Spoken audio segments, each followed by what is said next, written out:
5:30. Let's call to order. 5:30. We'll do a roll call.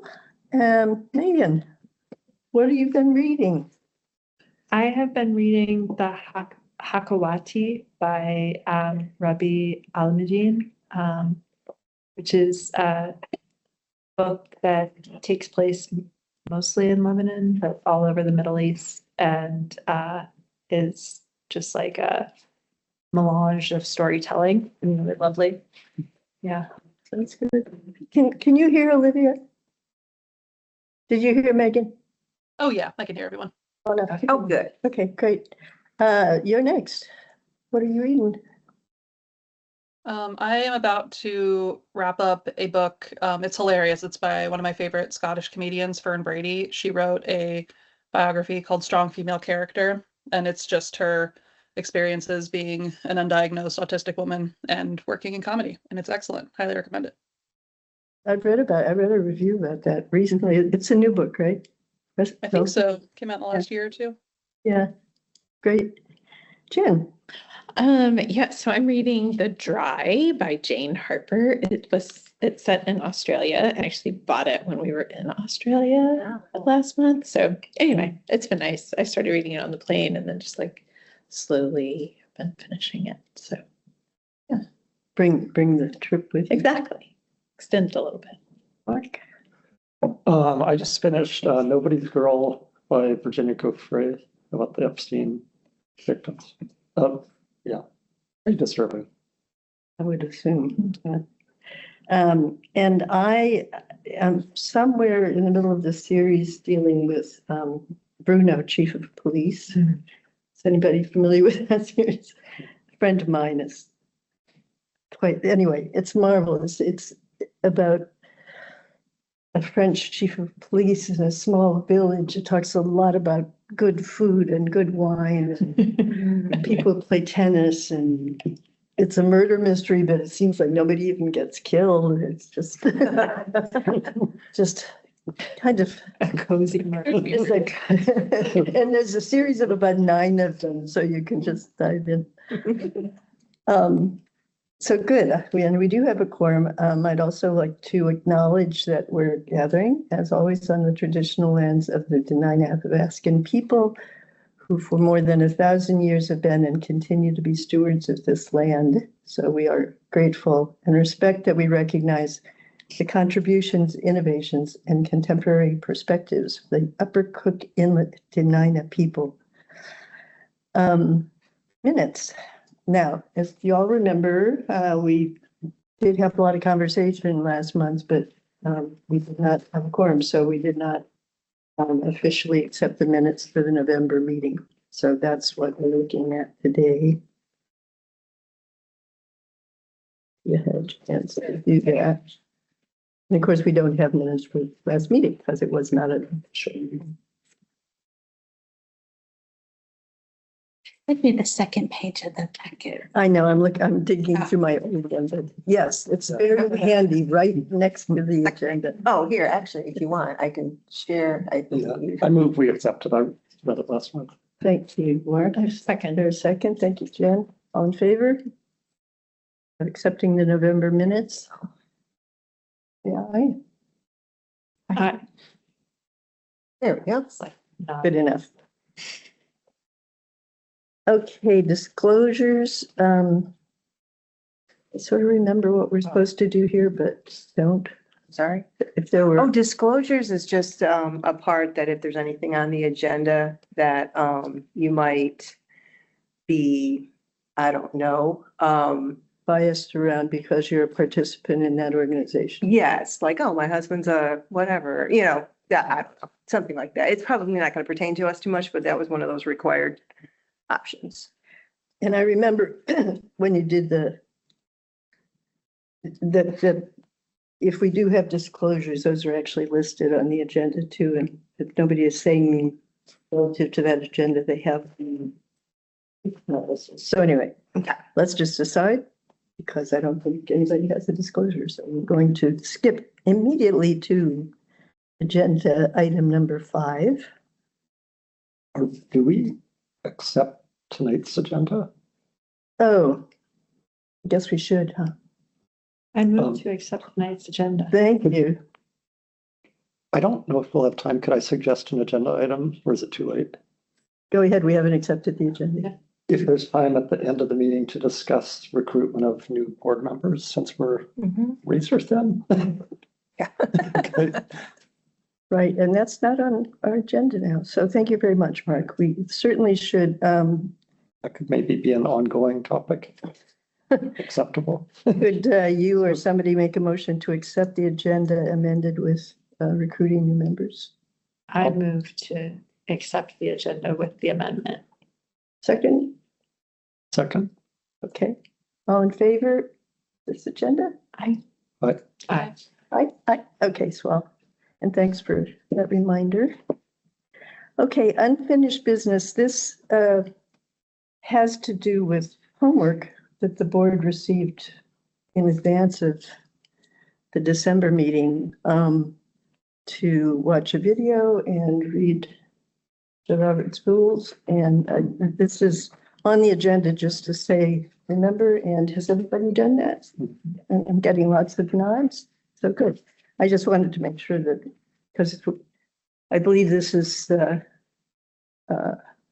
was required of all boards and commissions, and I just wanted you to know that you could pass on that we did our. Very we good. did our And the duty. two items, right? Robert's rules and open meeting act. Yeah. Right? Yeah, there was a quite lengthy video. Yes. Yes. And then like an hour-long video, I Yeah. believe was the other one. Yep. Yeah. Those were the two that I was asked to share with you all.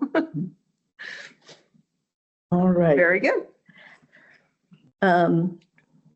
Yeah, actually, it was very helpful. I sort of thought I knew more than I did know. As it happens. Yeah, I thought it was helpful too. Okay, so we have new business, public participation at library advisory board meetings is in the packet. Yeah, I don't know. And the status of this is, remind us, Margie. We haven't passed a policy yet. This is the rule, the public participation at library advisory board meeting. This is the rule of time for public participation. So the rule that the board would adopt when the public wants to participate at the meetings.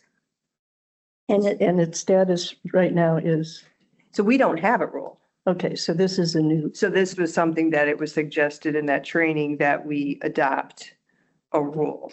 And so I asked for, samples and then kind of came up with this one based on like the Department of Transportation Advisory Board and the assemblies, but the assemblies was very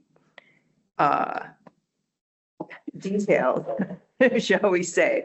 So this one kind of it's a mixture of both, but it's more in line, I think, with the advisory board type. And then I ran it by the ombudsman who said, it looks good. So we at the last meeting, which wasn't a meeting, there were comments. So I don't know if you want to bring any of those up. I remember one that I did want to bring up. Okay. Oh, I did have my notes from the last meeting. I was trying to find it up here, but One was the limitation of 3 minutes in the broader Robert's rules. There was a comment in there about if somebody's representing an organization, it might do well to extend that time limit to 5, and The legislature does that. they do. If you're speaking, if you're Yeah. speaking for like a group of people as opposed to just speaking for yourself, you get a little bit of extra. And is that little bit 5 minutes? I think so. It's not doubled. So yeah, I think it's probably from 2 to, yeah. That's what the assemblies was, 3 for regular and Yeah. then 5 for Yeah. an organization. Yeah. Yep.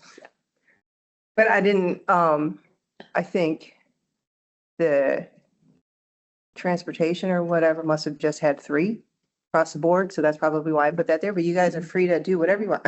So but yes, assembly did have 5. What do you think? I think that the organizational differentiation is probably more logical at a library or at an assembly than it would be, like the Department of Transportation, usually you'd be representing an individual or a family that's affected by a transportation plan and not an organization. So I kind of, I like the idea of the organizational extension. But generally, I think that this makes sense and having something clear. I'd also be curious,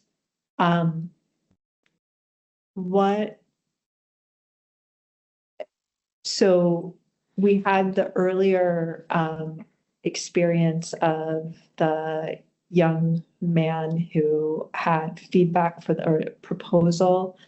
And I guess I would be curious what the process for being invited as a as like a item on the agenda versus just public to be heard would. Yeah, and that's different. If the public, so this is how I guess I interpreted it was, his letter was public participation, but then we got his letter and asked him to come. So then the next meeting he was on the agenda. Okay. Yeah.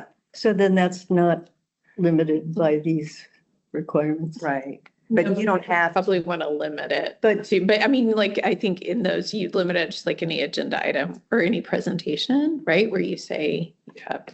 That makes sense. That's what I was Yeah, thinking too, right. is if there's been notice and it's on the agenda and the agenda, the timing on the agenda is 7 minutes or 10 minutes, Yeah. then that can be. Then that can be But the, that doesn't have to be preset. Like, right. okay. And it can change based on the presentation or the issue. yeah. And somebody brought up to me too, that in the structure of public participation in 3 minutes, that if a board member then asks a question, then I'm not sure how that affects the timing, but it affects it to some degree. But I don't think that was in here. I mean, this is, I do not feel like I fully digested and internalized all of the Roberts rules, but isn't there some sort of process of like requesting additional time for like a follow-up question? I don't know. I'm not sure that I'm actually advocating for a formal process like that, but is that an option, or are we, by asking a question during their time, actually limiting their time? So typically it's the questions are outside of the testimony time, right? Both, like, I've seen this in advisory groups with the state and also with the legislature, where if a question is asked, it's kind of separate from that. And a lot of times they'll try, that's why they try to not ask questions, right? And you can see, like, even committee chairs are like, don't ask questions, right? Unless you, because it does like start this whole new timeline potentially. And then theoretically, though, wasn't there like a limit of either 1 or 2 rounds of questions from each member? So I think some do that. I don't know what the assembly does. I haven't looked at theirs to see if they do that, but yeah. And sometimes that's in there, not in the public comment as much as in like the discussion around a motion. Right. Like there will be rules around that. Okay. So, yeah. And in this one, because I know it was mentioned last meeting time, but it wasn't official or anything, but I think the suggestion was not to have number 1 and then just move public participation to the top of the agenda, because the idea of number 1 is so Right. that they can speak on an agenda item. But if you move public participation to the top, they could speak on an agenda item right at the beginning, Right. and they wouldn't have to wait till, like, let's say their Right. item was number 9 or whatever, you know? Right. Yeah, so, and I just did it this, because this is how the assembly does it, and they had an even additional way of, like, you can contact the, I think the clerk and ask to have a special, and so that was unique, and that was where I think the ombudsman said, no, you don't need that, that's not really for your type of board. So I kept number 1, and then number 2 is your standard, and then number 3 would be like in writing. If the gentleman who wrote the letter, that would be that. But if you want to, choose to not have number 1 and say we would move it to the top, we could, do that in a motion or something when we As accept was this. done before. Yeah, however you want to do it. And the guidelines for public, is that? This one, yep. It says that the public comment period is not a time for dialogue. It's just Yeah, exactly. Yes, just for them to give input. Right, which is another limit on asking Exactly. questions. and that's the piece where it really is incumbent on the board to restrain from engaging in conversation, which is, it can be really hard. And so then the idea would be, if the conversation is merited, that you would move to add it to the agenda next meeting. Right. Request presentation, have it. Yeah. Yeah.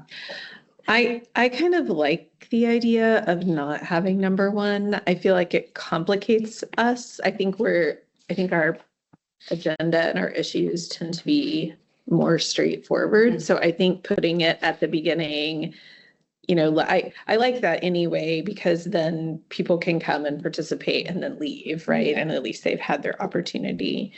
So I don't know. That's my. Yeah, kind of like that too. We don't really have true business so much other than reviewing policies Right. and rules and, things like that. So, yeah. Yeah, I think most, like, I'm trying to think through, I think most advisory groups that I've worked with, it's a public comment time and not connected to every agenda item. So I think it. Makes sense to me. Yeah. Is the agenda, I know the agenda structure has been redone, is public participation is now, Look at the ordinance. number 8 on our agenda. Is that because that's become the standard sort of? It would, so this is the new ordinance, and it has in there the agendas. It says an agenda shall include at a minimum, and then it goes down.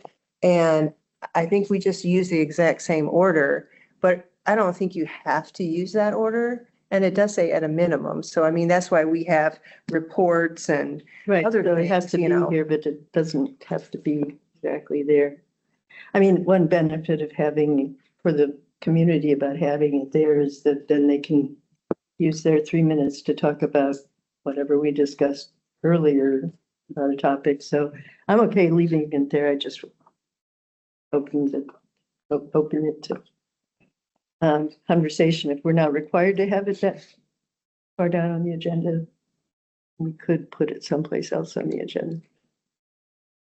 I also like the simplicity of just moving the public comments to the front, and then so ensuring that it's, I think that it helps to ensure that people's time is honored and they're not just waiting for their opportunity to speak.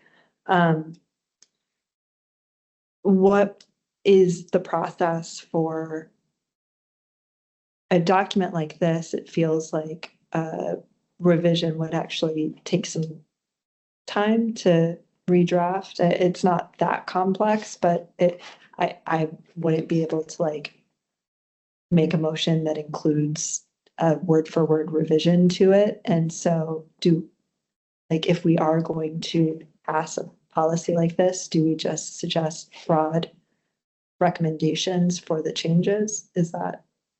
that's what I was thinking, let's just, That makes sense to me.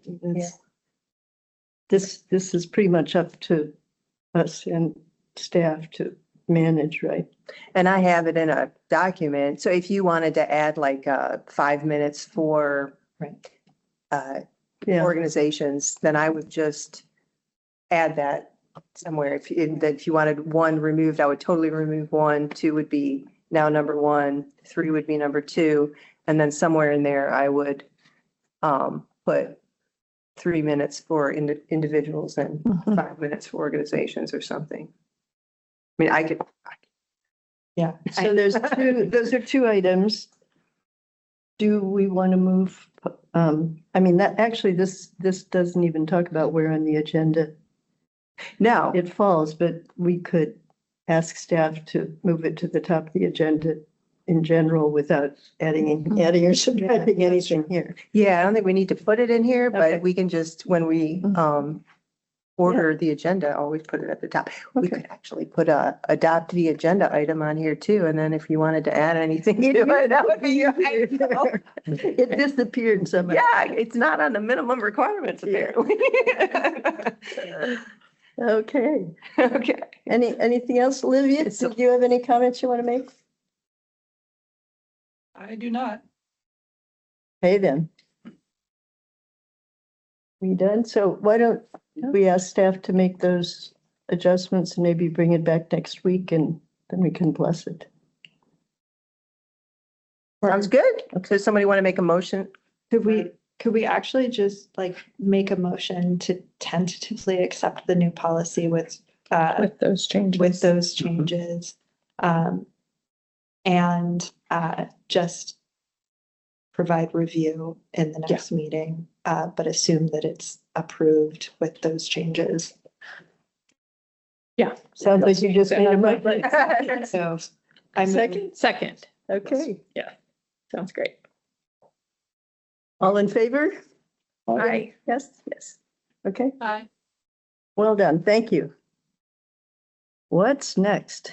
Facility, you're going to be happy about this, Margie. She really wanted to get this one done. Okay. And some of you did give me feedback last time. But the feedback was regarding, where is it? I can find it on here. Consequences, definition of the day. Oh, it was this one. The atrium is only available for rent after hours. There was a question of if we should change it to make it clear that that meant, The library is closed. yes, during, I made a note on mine. Let's see what I wrote.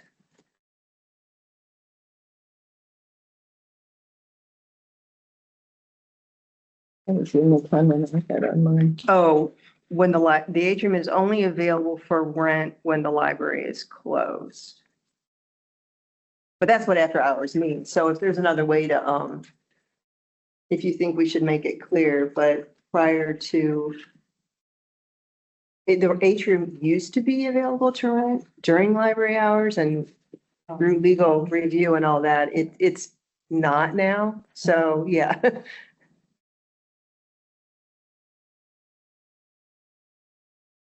So, where is this in the process? So this facilities and grounds use policy has been a very, very, very long time coming. We've been working on it, I think, since the summer. It's gone through several different teams, like internal teams, like leadership team, operations team. I think it went like a smaller team after we sent it to legal, and then we got some feedback back from legal.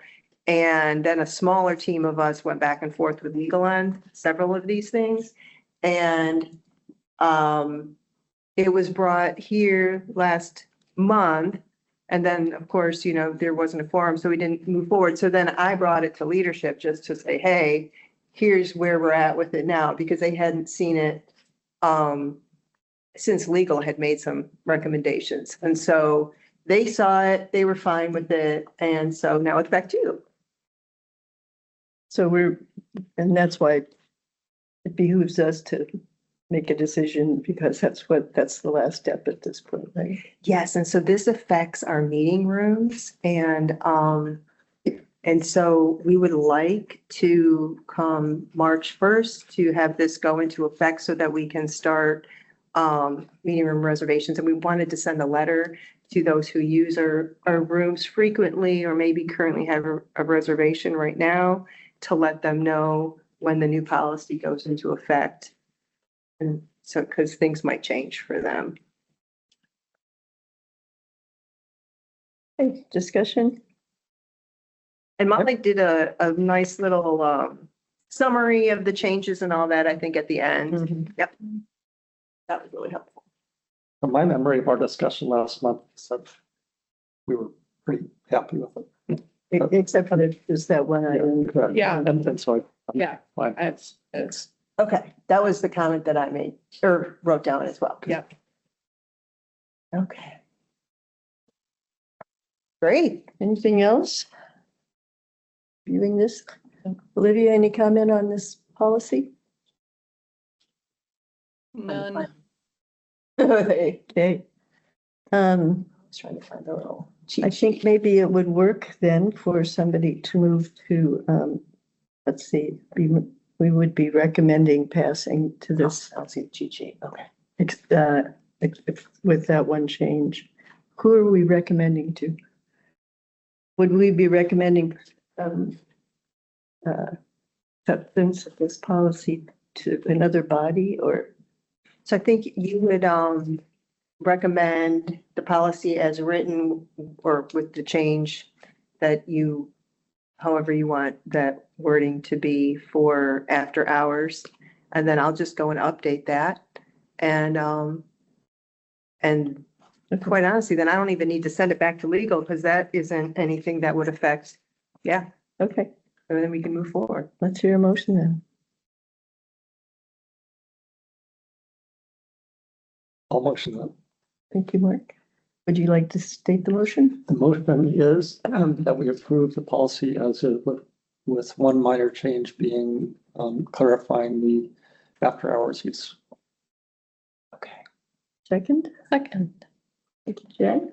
In favor of the motion, please say aye. Aye. Done then. All right, thank you so much.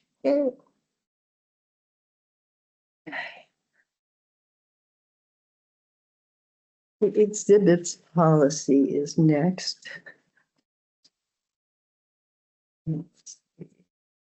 We're a little ahead of schedule, so that's good. I'm trying to be very mindful, Jen, so we can I appreciate it. get to something. Okay. You just put, The exhibits policy is, let me scroll down. so we had quite a lengthy discussion about this. I have some highlighted stuff. I know that, oops, when you introduced this last time, it was, you mentioned that this is the oldest policy that the library has, which struck me. So, It is a very old policy. It is actually code. I'm trying to find it in this packet. Sorry, Olivia. I'm trying to find it in this packet. It's here somewhere. Looking. I swear I saw it in this packet. I thought Maybe, it was up towards the. okay, that's. it has what- teeny tiny writing on it. Yes. Okay, we're just, if I can, this is comments, this is facility stuff. Oh, so the facility stuff got put in the middle by mistake. Okay, excellent. This is, here it is. Okay, this is the policy. Yes, and it was adopted 2002, approved by the assembly. It's in code. And so the fact that it is in code means that when you change the policy, it has to go to the assembly for approval, which typically our policies do not. So all the other ones that, like this one that you just approved, it goes in the format that we follow. So what we do, and we did this just a month ago, we have a spreadsheet of all the policies and all that. And the little note on this one was, it's always been kind of delayed because it's the assembly, it's a big process, but this year I decided we will tackle it. Mhm. So it's one of the policies on our list that we're going to review. It definitely needs updating, even if it's just the links don't match the, Mhm. you know, we have the waiver on the liability waiver and all these things. I mean, if it was written, it talks about that every exhibit they must fill out the exhibit request form and sign the release form. The exhibit request form has the release form on the form. They're all together, but it is very, very, very, very old. So we've been going through legal with like MOAs and that kind of thing, because it's not really up to date. So those things, I would think we would create a new form. It would go through legal. It would be current. And then some of these links up here, like it talks about linking to the statement of mission and service strategy adopted in 1993, like we would obviously remove that. Things like that. Do we have a director of cultural and recreational services? I don't even think that exists anymore. So that, I highlighted that because that person that makes the final decision concerning the exhibit, so. Yeah, this is all very, very real. Should not put policy in the statute. So it certainly needs to be updated, but what I need to do, and it's at the top of my list, because I need to find out what the timeline is, because my understanding is that the assembly does this at a certain period of time every year. And so let's just say it's in the summer, then I need to make sure that we have this updated and ready so it can go to them in the summer. Sorry, timeline, they do timeline for policy revision? Or updated in code. general? Oh, updating code. Oh, Yeah. got it. And is the goal to remove this policy from the code so that it can just become an internal policy, or is it to? I bet, I think. I don't know, there's a history of why it was put in. I was wondering about Yeah. that because the challenge, like there are some legal components, right? Yeah. Like, and so I'm not surprised and I would be curious about what that was. It's pretty open, in my opinion, with what you can accept. And so, and that's why I think, what do you say, like the equitability of it is important, because if I got 5 forms filled out and it is very open with what we can accept. Do I accept all, like, how do I choose all 5 and allow it all to happen in the library? You know what I mean? And so that's where I guess the thought being is that, why there would be like the form has like an end date and a start date and an end date, and keeping up with the whole thing, because we had some that came to me that were interesting. Like there's only one thing that really says if you think it's going to be controversial, then you might choose not to accept it. We had a religious one once, and that was one that I was thinking, do we accept that or not? And that was like my question to staff was, do you think this would be controversial? Because that was really the only thing you could, yeah. Where is that? It is, okay, permission to use exhibit space may be made available to organizations. They have to be educational, cultural, intellectual, or charitable. Those are the things. So if they're not, and the form does say describe how your exhibit is one of these or many of these. Yeah.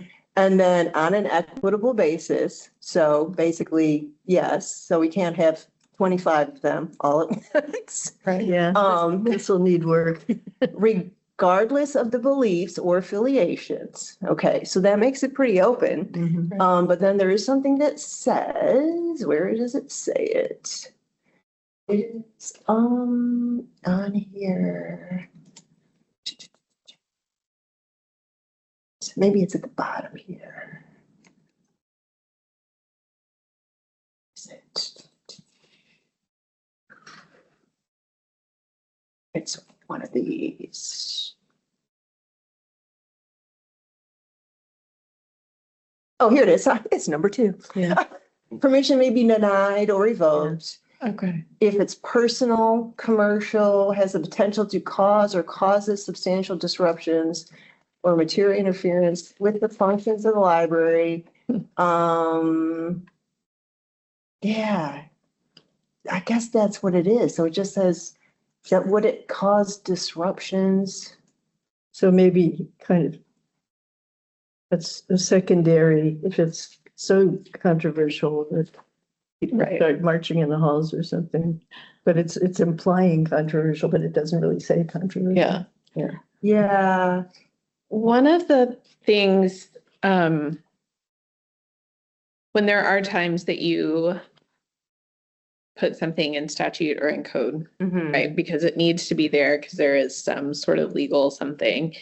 One strategy is to make sure that you are only putting in code as much as is needed Mhm. for that legal protection and pulling out the things that could be more discretionary, that could live in maybe an underlying policy or guidance, right? So Procedural. exactly. So that may be, there may be some things in here that could be pulled out. But I think the question I hear you asking is how much, where is that guidance for you in making those decisions, right? And does that guidance need to be in code or does that guidance need to be in kind of that underlying procedural piece? So, And it doesn't specifically say, like I've seen some written policies where it would say no political or no religion. Right. This doesn't say that. It just says cultural, you know, but if it could create a disruption. So, I mean, there could be disruptions in, let's just say the exhibit has lots of sound, you know, well, it could be a disruption. That's how I was noisy. reading that. Oh, okay, yeah. Like, yeah, But I it's so like a popular, you get structural flooded with- environmental what is- disruption. Yeah. Yeah, and not just content. Yeah. Yeah. But I think I read it with the other lens initially Yeah. of disruptions, Uh-huh. meaning Yeah. controversy. So you said you were going to be working with a team to go over this, and we'd be happy to make reviews or help you however Okay. it would assist. I mean, we have some expertise here that I think that might be useful. So what I'll probably do, I'll figure out the timeline and then get my team together. You know, typically what I would do is go through what are the things that I would want to change. And but I would have to ask legal those questions. Like, do we want to say not this, or do you want to keep it open and say, this is what we accept? And then And like assuming the policy will not get changed for another 20 years, yeah. right? I mean, like, I think you have to assume that because, Yeah. yeah, Or 30 years. exactly. Yeah, because we can always change the form and the, you know, waiver or whatever. I Right. mean, if. Right, making sure that you have the control of the things. Yeah, we can But always. it's really smart to leave out anything that's not absolutely necessary, Yeah. because Yeah, I mean, I think that would be the question to ask legal is what are the pieces that are absolutely Yeah, what has to be necessary? in there. And then just what are those pieces and everything else try to get out. Yeah, How does this compare with other library? exhibit So- policy. Is Yeah. it kind of similar, or like you said, it doesn't have, this one doesn't say politics or religion or? Yeah, I think it seems a little more open, I think, than, because that's why I was very stuck on the, Okay. I could get 5 in one day and they could all fit. And then what? You know what I mean? Then I would have to say, okay, well, you could go from at that point. Timestamp. September through March, and you know what I mean? Yeah. Yeah. So not that we're getting them, but we have this Yeah. year received, I think we had 3 in adult services and, there was a one that, you know, we had somebody at, and that was the one that was around Christmas time and all that. And, it didn't really fit this at all. So we didn't allow that one. And because they wanted to put something in a window that we didn't even have. I mean, I don't know. It was different. And then there was another one. There was a different one as well. Oh, yeah. One there, they actually wanted to dig into attach something to the building. That's what it was. Yeah. And that turned into not necessarily an exhibit, but that would have been what legal said was more of a permanent fixture. Because once you right. start Yeah. attaching it to our property, Mhm. it becomes a permanent fixture, which they gave me a template to work from. So if we have something of that nature, then there's this whole piece of who's responsible, who owns it? Is it the libraries? Is it yeah. Right. So we're working on that too, to make sure that we have a template for that if we get another one of those. Okay, Yeah. any other comments? Olivia? None. Thanks. I think then, seems like our interest or responsibility would be to just ask you to keep us posted and Yes. any, both legal and otherwise, any assistance we can provide, Okay. given the timeline. I mean, it sounds like we're months away from. Although it goes fast. Probably will. Now, like Yeah. like you have to start here and like work backwards and Yeah. like, yeah. Yeah, I haven't even looked at the timeline yet, but Yeah. I think we identified 6 or 7 policies this year to work through. So Oh, you guys bloody hell. are seeing a variety of It's them. the only one that's actually in code though. Are the rest of them all? They're all, yeah, this is the only one in code. I think there must be a muni policy more, generally about not exhibits maybe, but about architectural additions. I don't know. It would seem that maybe not. Maybe not. It does seem like it's a good idea it's nice to have the freedom to have all kinds of different exhibits, but have some guardrails. So Yeah. that sounds like Yeah. kind of what other libraries do. And then just how to make Or how to make decisions about those guardrails or a structure that is simplified. Yeah, because you don't want so many guardrails that we're saying no to everything. That's what because typically I like the openness and I like the Yeah, that's what I'm positivity of it, rather than saying not this. But to me, it is just, well, I wouldn't be turning down a whole lot. Right. So, Well, and it puts the decision all on you, yeah. the policy, which can be really helpful. On her or the Yeah. director Right. of cultural and recreational services. That's right. You could just blame it on that. Who doesn't exist, right? Okay. Our director. Sorry, we'll have to hire this position. Maybe we'll come to grips with it. Okay, well, if there's nothing else, we can move right along. It's interesting to me that this is the oldest policy because it kind of reads it old. That's right. What's new? Oh, electing new board officers. We are supposed to, as a board, review and elect new officers once a year. This hasn't happened for many years. So I thought January would be a good time to resolve this difficulty of not following the rules of our board. So I asked you all to think about who or if, I'm turning my face to you too, Olivia. I know Wade isn't here to speak for himself one way or the other, but I did ask him if, to make a comment if he wanted to, and he didn't. So you thought things over? What do you think? And so the term is 1 year at a time. Ideally. No, actually, the officers can be appointed by the board body. I don't think, I actually looked for limitations on that like 3 times or something. It might exist. I didn't find it. But I do know that previous chairs to me, when I began the board chair was chair for more than 1 year. He maintained the office for a while. So positions are chair and vice chair. Chair and vice chair, yes. Secretary on this board is a staff position, as we know. So those are the only two. And the responsibilities of the vice chair, I actually have this written down on the old piece of paper, but I don't, are basically to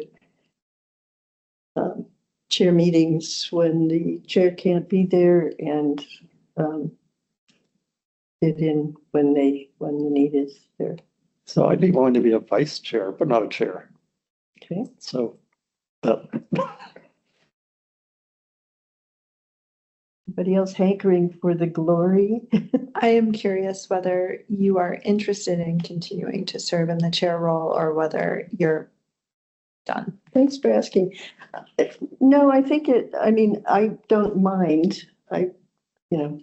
It's been grand and I wouldn't mind, but I also think the statement around this, do this once a year is valid. I think let's get some new blood into the position and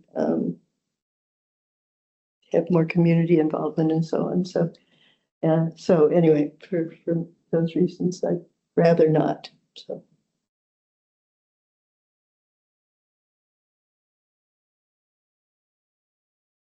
Crickets. I will share, I am nervous to make any commitments to that sort of thing this year, just in part because all of the changes my organization is going through this year. And so I guess I do think as a body, when I joined, there had been many empty seats for a long time. And so I feel like we're kind of getting our grounding under us. We're starting to set some norms. And as much as I understand you maybe would prefer not to, I could see some value in almost an apprenticeship model of switching, because we haven't had a vice chair in this period. And so it seems like there could be value in your continued leadership through a transitional phase where we recognize by the next time that you're really going to be stepping away. I'm also turned out in October. Oh, okay. So That's useful. Oh, are I you? think, Okay. I'm pretty sure. Hmm. Aren't I? I think so. Oh, You might be. Yeah, I'm pretty sure. how many? Wait, Dang. go look at the website. What's the term on it? How many terms are? Here. I'm gonna go to our website. Are board members allowed? Well, I've been on the board for more than 3 years. It's a 3-year term and I asked to be reassigned. So Yeah, this is what it says. It should be correct. Yeah. So 2026. Although, I mean, just, they did say that, well, you're totally termed out, like you can't go renew. Is that what you're saying? I can't quite remember. Because they're 3-year terms. And I think, I mean, we've been a little bit loosey-goosey about these things, frankly, but I think, and I've done, could it be possible that I've done 6 years on the board, not chair for 6 years, but Right. I think that's possibly true. So I think I've done 2 3-year terms, which, Know what the term limits are for. which I don't know either, really. Because what I was gonna say is I was told that if you knew that you wanted to renew and now it's, let's say, November, as long as your intent was that you wanted to stay on, then you could still continue. Like, but if you knew you didn't want to be on here anymore, then you really would go off October 14th. I think that was kind of what I was told. Because I think we had somebody, well, that's how, right, like you were appointed. Yeah, and Jen, yours, Reappointed. Yeah, mine is, I know, I'm making a note. Like, Yeah. I need to make sure. yeah, because these were filling slots. Uh-huh. Yeah. Yep. So I'm not sure, but in any case, my 3-year term expires and I haven't even thought through what that would, whether I should continue on the board after that or not, or whether I'd be even allowed to, I'm not sure. Oh, and Jen's does too, right? Yeah. Yeah. But Jen is, But mine was she like was a filling it, special yeah, I see. term. so so that's not a 3-year thing. Would it be a crazy idea for elections to be October? I was just wondering that, or even, like to make that transition. Especially since that's when, or even September, right? Yeah. And Yeah. because it seems like terms always expire in October. Mm, So having the election right before the end makes sense. And we don't have a vice chair position right now. And so we could elect a vice chair and then have our like new cycle of elections begin in September.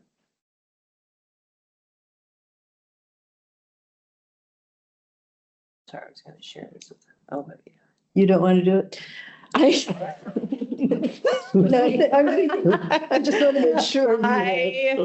I feel nervous about committing right now at this moment. Okay. If I had a month or two, even if I even had until, to just kind of get a feel for some things. We're just in the midst of a little bit of a transition. Okay. And I would hate to commit and then have to kind of, so it's not, I need a minute to, Understood. yeah. Olivia, Yeah. do you have any interest in seeking one of these positions? I am also a little hesitant just because I have another very involved board commitment and classes outside of my full-time job. I might be willing to step up for a vice chair position if it means occasionally filling in for somebody, but I don't know that I could commit to any more time than that. Okay, And I will say, if we felt like we had a good vice chair structure, that would potentially make it easier for me to step in as chair, just because like sometimes there are just meetings that I cannot get to. So, I mean, that's something that, but I'd like a little bit of time to kind of figure out where we all stand with that. I'd be happy to arm wrestle Olivia for vice chair and let Olivia win. The most popular position. So, this is why she's on Zoom. I know. That's why she didn't come in. She had a premonition that you were going to challenge. Well, let's see. I'm, there's some kind of symbolic justification for moving it into a September role. Wade's not here. We will be talking about recruiting. I would like to have, more people at the Yeah. table to move around.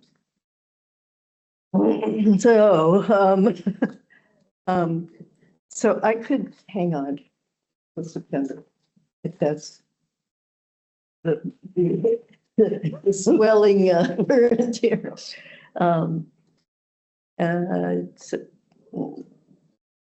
Yeah, I could do that. Do we want to flip a coin here between Mark and Olivia? Okay, Olivia, we already flipped it. You won. She's not buying that. I'm happy to do it unless Olivia wants to. I don't feel strongly about it, so it's up to you. It's yours. Okay, I'll do it. Yeah. And I can be active. Okay. If you- It's really it's really a very forgiving position, but I would feel better at least filling one of these. Yeah. And Yeah, I agree. Yeah, let's do that. And then, I mean, Christy, if give me a little bit to figure things out. But even in a couple of months, if we wanted to, like, to Megan's point, like transition and things like that, so you're not actually having to hold on until September. But I do think having, and let's see what seats we can get filled, right? Things like that. But I do think, I really like the idea of timing elections with kind of that turnover. So anyway, Okay, well, yeah. let's keep it open Yep, then let's as, keep it as open. everybody's lives change, which lives seem to be doing quite a lot lately anyway. And I will make my own decision about where my life heads in October. Okay, anything else? We want to officially appoint?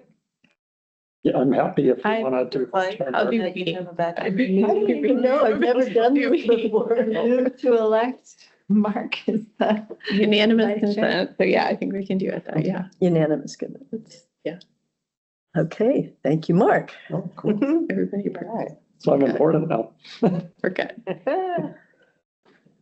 Yeah, the burden of leadership is just overwhelming. Christy, any other business? Um, If I sneak out, Marty's going to do her board report. We don't have any public participation. You are free to go, Jane. Thank you very much. you guys. Very much. We were going to add that, Oh, I'm sorry. And then we Discussion. discussion about Yep. recruitment, and you will hear about that in the minutes then. Perfect. Thanks. Okay, thanks. Thank you.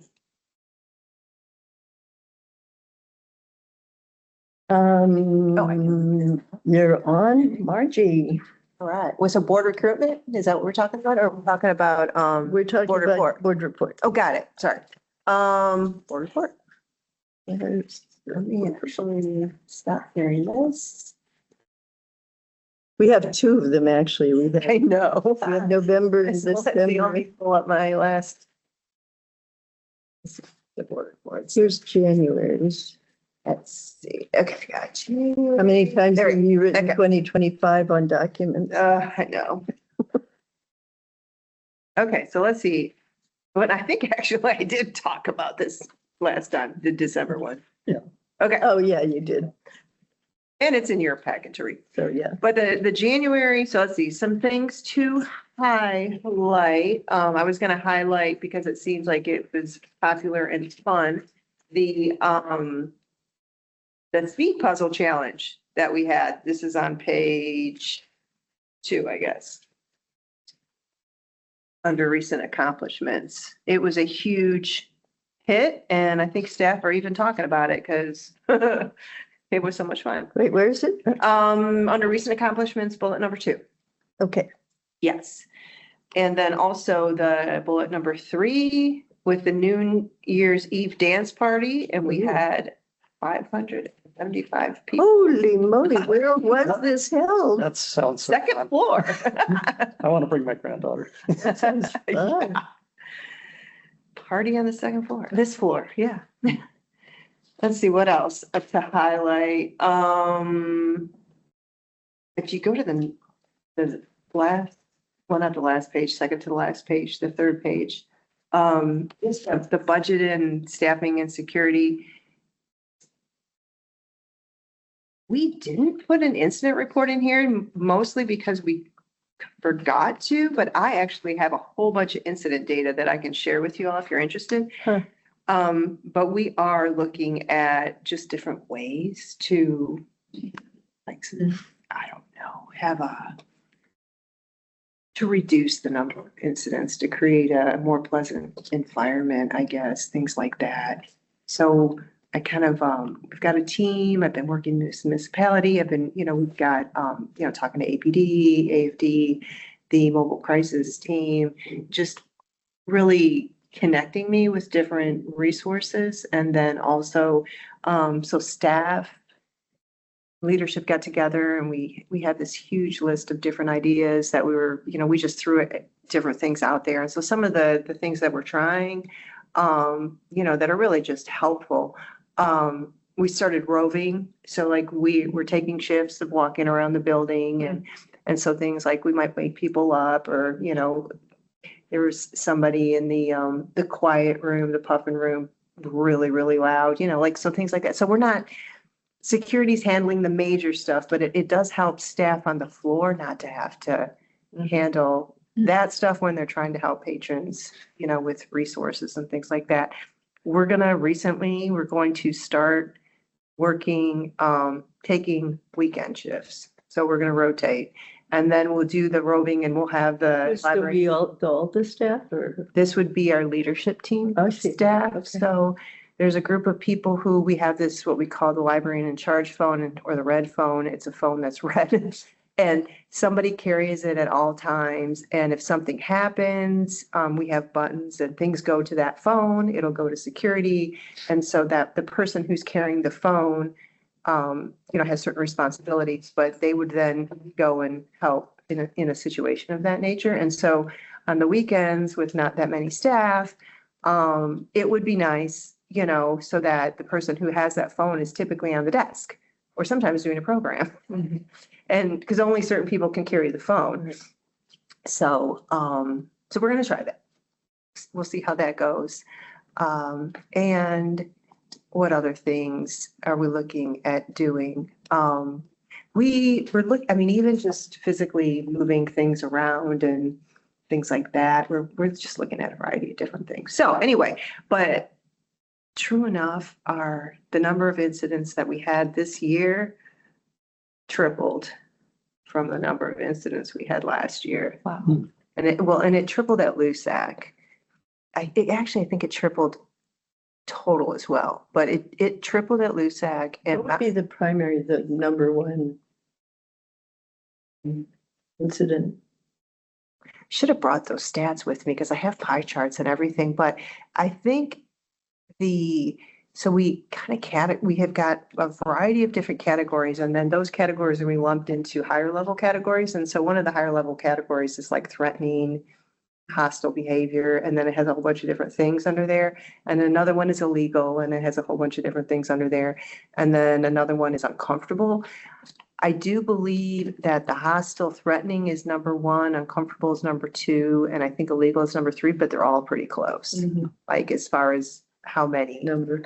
Yeah, and uncomfortable would be more, I think, like you're sleeping and you're, you know, that kind of stuff, or somebody being rude. The hostile would be, you know, more what you'd think of that. It's kind of going to go in line with our code of conduct. So our code of conduct policy, which you all looked at already, it went back to legal, and then they now ask us to remove the categories. So we had these categories like category A, category B, category C violations, and you know, A was the lower level and C would be like the highest level. And then with those, it would kind of give you guidance as to what like a length of trespass. But we were having issues in that sometimes somebody would do one from A, one from C, sometimes it was a repeated behavior of A, which then could, you know, 5 times of A might be more serious than, you know, and so there were some recommendations of us to literally give the code of conduct to the patron when we ask them to leave, to give them a slip that says their trespass, how long, so that they're aware, and then, you know, what it is. And so those are some of the changes too that we'll be making once the policy is officially approved.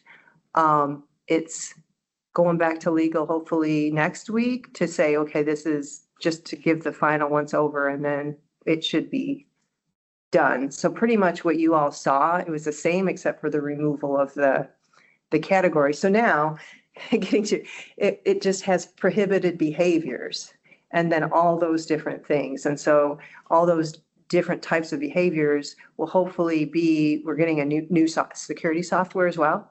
And so when we set that up, what I'm hoping we can do is put all those behaviors in there. So then when we trespass somebody, we can like point to exactly whatever it is, like if it's intoxicated or under the influence or whatever the terminology would be, or if it was, viewing pornography or, you could actually do that. And then that should go on the form that we give them that says you've been trespassed because you violated, this.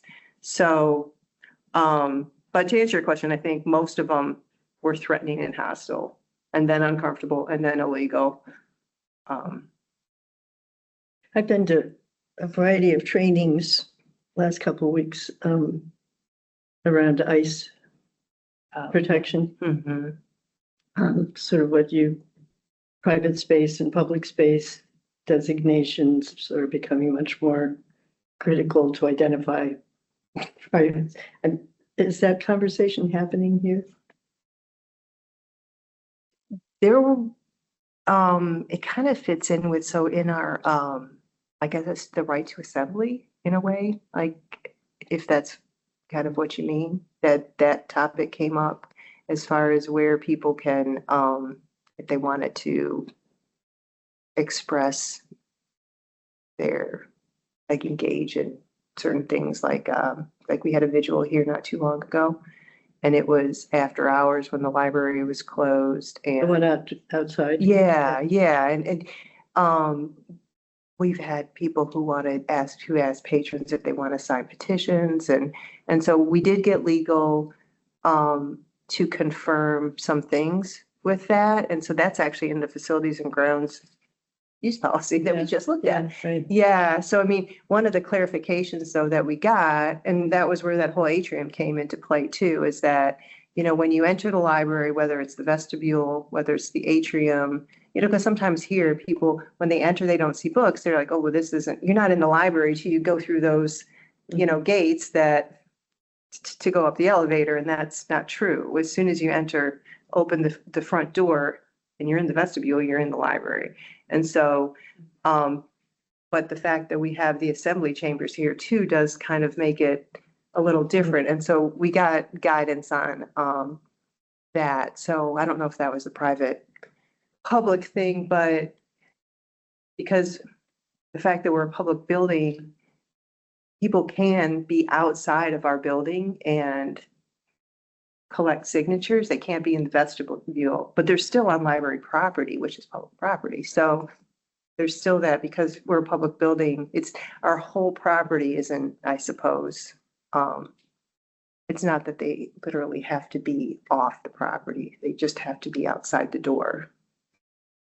That was a clarification we got. Yeah. I wasn't thinking that, but thank you for that clarification that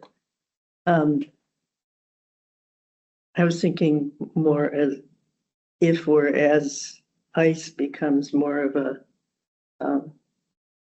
presence in Anchorage, various Oh, I see. what you're public saying. buildings Specifically with or ICE. making, Yeah. Basically talking about how to deal with any kind of interaction that might be taking place. Yeah. Just wondering and actually you raise a good point. In addition to being a library, we are the house of the assembly here, which could. Anyway, I would expect those conversations will be happening. Because during an assembly meeting, some things can take place that wouldn't typically be able to Right. happen. Yeah. Right. So, oh boy. I know. Okay. But anyway, so there was that the downtown library is still in progress. We're at 65% right now with design drawings. There's an event for, I think, visitors on February 5th at the Denina Center that we've been asked to go to. So that'll kind of be the first time that in a while that we'll really like go live to the public. I mean, we've been talking about it to downtown folks, but we're going to go live with the press. I think that's what the municipality wants to do. And so we won't know until the bids come in how much it costs and all that. 50%? 65. Get that right. So Great. we had been hesitant because I think I mentioned the cost estimate came in high. And so we were trying to figure out how we could make this work. And then there was also concern about the operating budget and the amount of money from the foundation to be able to do that. Like it was actually, there wasn't enough. And so because there was a miscalculation in one of the numbers, that was needed. So, but I think everybody wants to make it happen. So I think, Yeah, Yeah. that's exciting. It's gonna be so cool. I know. So, I'm excited about it. So we are very excited. So that is where we're at with that. And you said something scheduled already for Denina? So there's an event on the 5th. I think it's called the downtown something. It's where there's a bunch of things happening downtown. So this summer, this year, there'll be a bunch of different new things happening downtown, and the municipality wants to share that. But my understanding, I just found out recently that it's more touristy focused, which I didn't realize that. So it'll be at the Denina Center, and it's like a tabling event. So all of us were doing different things that we have to do with downtown, like that park. Oh, the Bradford Park. Yes, they're gonna Nice. start this summer as well. Yeah, with The the 5th of 5th of February. It's Wow, coming up. coming up. Yeah. Okay. Cool. So we'll be there, Parks will be there. I think there'll be people from planning and, different departments, and we'll be talking about all the different things we're doing. So, but I think the press might show up too. Yeah, so that's exciting. And then, what else? Winter reading challenge is happening. Take your bookmark. Okay. And, oh, I just wanted to give you an update. Okay, we sent a message recently. I'm talking to the state librarian about our regional library services grant, which is a grant that the library has applied for many years, which covers it's service for interlibrary loan and reference service. Okay, not for us, but for those libraries who don't have interlibrary loan and reference service. And we're not going to be applying for that again this year. Now, we don't know if there's going to be money for it anyway, because last year that was all up in the air. Oh, I remember. But so I want to work with the state librarian to see, it's a state library program. So they give money for us to host it, but the amount of money that we receive doesn't cover the whole thing. And we've asked, I guess, for a couple years to add certain things, and they say those are ineligible. And so, and it just seems like right now in our time that we need to focus on what we can do here with our money for Anchorage folks. Anyway, and it's a state library program. So she's very interested in, keeping it afloat. I mean, they could take, most state libraries are the ones that I've worked with. They've run it, like it's not, yeah. So I'm hoping, I'm gonna have a conversation with her tomorrow, and I'm hoping, we can come up with some way of making it happen. We have some ideas. That I don't know how open they'll be to them, but yeah, I just want to let you guys know. Yeah. Cool. But that goes through the end of August. So, I mean, we just wanted to let them know ahead of time so that they would have enough time to make sure that the program stays in place. Not with us, but for the people who need it. Yeah. So by that, rural libraries or? Yes.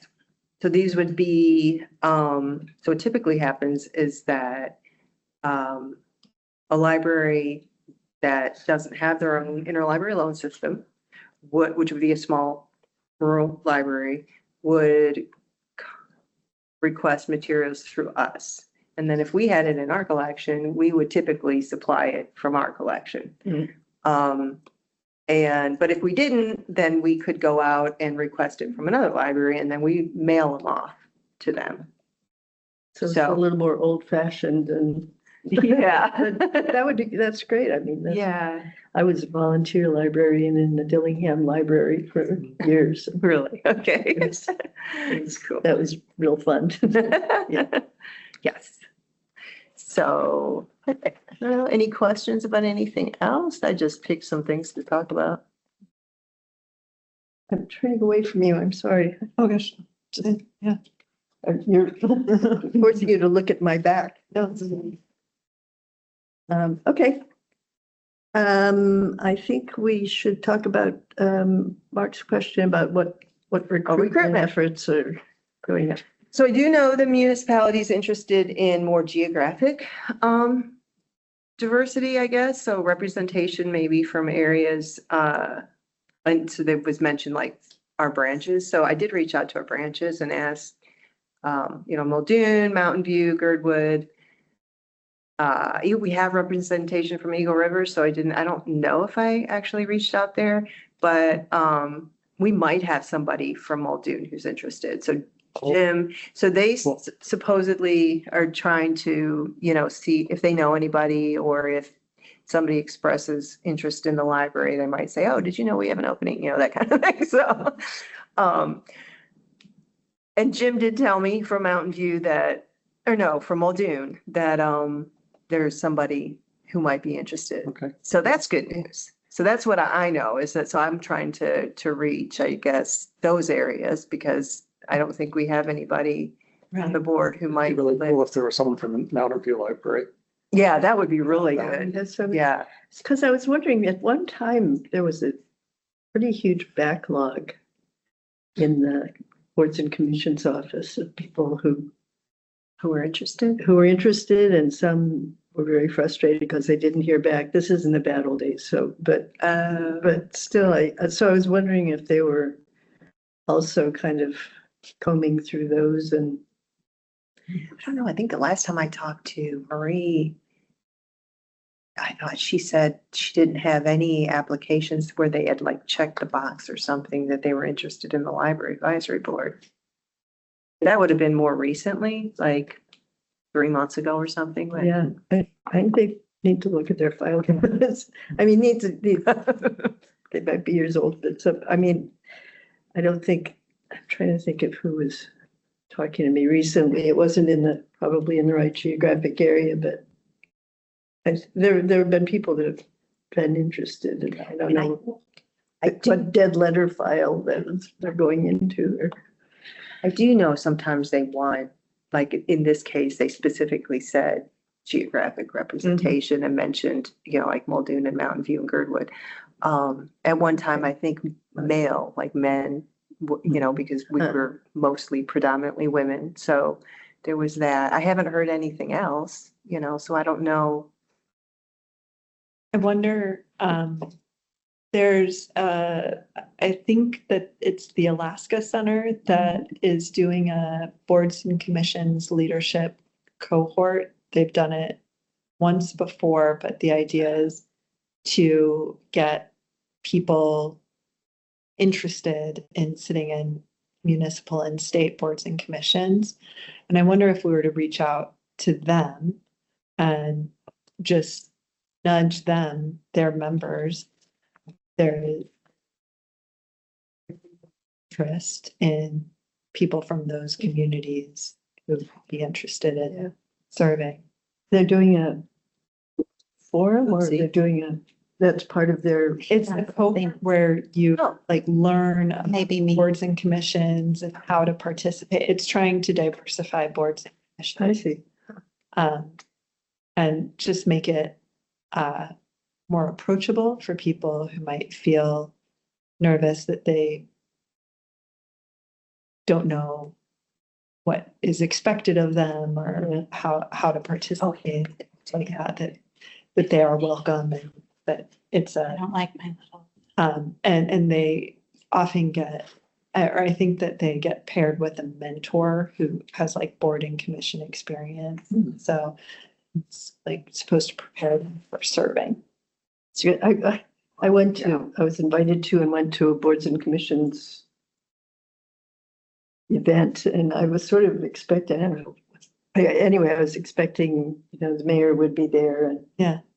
maybe half a dozen people, maybe 20 people. This packed from wall to wall. Was that last week or? Yeah. Yeah, because I got that invitation. I couldn't go, but it looked like a really interesting. It was great. I mean, what it did to me was, oh, there's a lot of boards and commissions in this part of the world. And, Yeah. you know, I had a great chat with two guys from transportation and Yeah. anyway, it was very interesting that this place is really run on neighborhood councils, community councils, and all these little pockets of interest. But Well, so Olivia posted a question about a person who might be from Muldoon, and Olivia, I don't know the name of the person, to be honest. I just know that Jim mentioned that we might have somebody from Muldoon who's interested in Oh, applying.